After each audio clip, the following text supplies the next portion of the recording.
মানব পাচার ও অভিবাসী চোরাচালান একটি বৈশ্বিক সমস্যা বলে উল্লেখ করেছেন স্বরাষ্ট্রমন্ত্রী সালাউদ্দিন আহমেদ। তিনি বলেন, এ ধরনের অপরাধ দমনে সময়োপযোগী আইন প্রণয়ন এবং পাচার ও চোরাচালান প্রতিরোধে গুরুত্বপূর্ণ নীতিমালা ও পদক্ষেপ জরুরি। সকালে রাজধানীর একটি হোটেলে এক আলোচনা সভায় তিনি একথা বলেন। সুরায়া মুন্নির রিপোর্ট।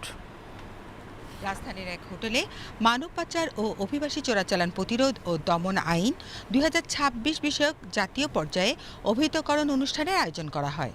এতে দেশের মানুষের স্বার্থ সুরক্ষা, সুশাসন প্রতিষ্ঠা, বিচার প্রক্রিয়ার স্বচ্ছতা নিশ্চিত করা এবং সামগ্রিক উন্নয়নে সরকারের নেওয়া বেশ কিছু পদক্ষেপ নিয়ে আলোচনা করা হয়।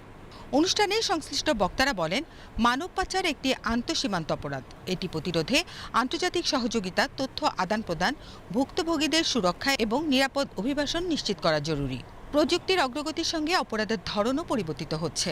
তাই আধুনিক প্রযুক্তি ও দক্ষ জনবল দিয়ে আইন প্রয়োগকারী সংস্থাকে আরও শক্তিশালী করার বিকল্প নেই বলে জানান স্বরাষ্ট্রমন্ত্রী Salauddin Ahmed.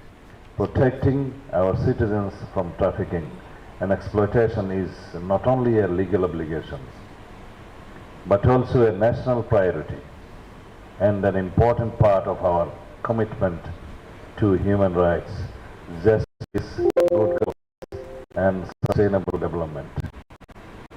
The dissemination of this new legislation is therefore an important step towards ensuring that law enforcement agencies, prosecutors, members of judiciary, relevant ministries, and all other stakeholders develop a common understanding of its provisions.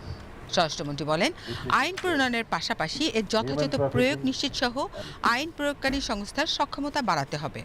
I would also like to acknowledge the valuable technical assistance provided by Justice and Care throughout the process and its continued support in organizing today's dissemination event. Misuse of digital and online platforms that facilitate trafficking and migrant smuggling. It has strengthened safeguards for victims and witness.